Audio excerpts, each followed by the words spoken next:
his opponent from Malaysia, Abdul Karim.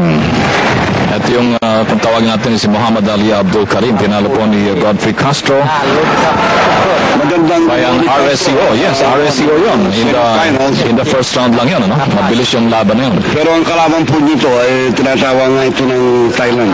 Hari ng Southeast Asian Games. Nakakalimang medalya na po ito rito. Somjit John Johor in red is seeking his 6th Southeast Asian Games boxing medal. Flyweight. Round 1. First round of this 4-round bout. Godfrey Castro asked for a timeout. Ano, baka walang mouthpiece o ano? Baka wala yung, di maayos yung, yung headgear. Yung headgear, baka... Nakita tuloy ka agad kung gano'ng kaganda lalaki. Usually, pagkatapos ng laban, pinapakita yung profile ron, di ba? Ito, bakit tanggal ng gloves saka headgear itong ating mga boksingero? Aba, mukhang surrender to ah.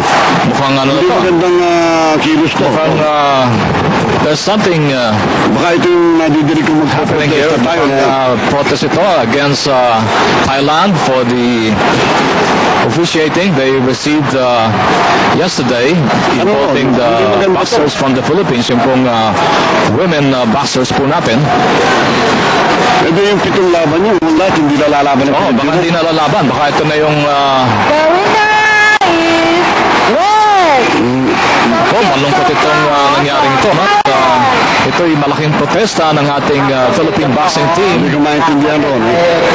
Mukhang, anyway, decision niya. Diskarte yan ni Manny Lopez. Ewan natin, but palagay ko mahahati ang pagtingin ng mga tao dito dahil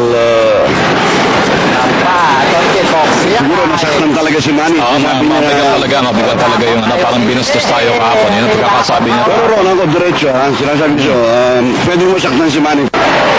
Hindi siguro naman ganun dahil magagaling yung pinadala ng Thailand at well, actually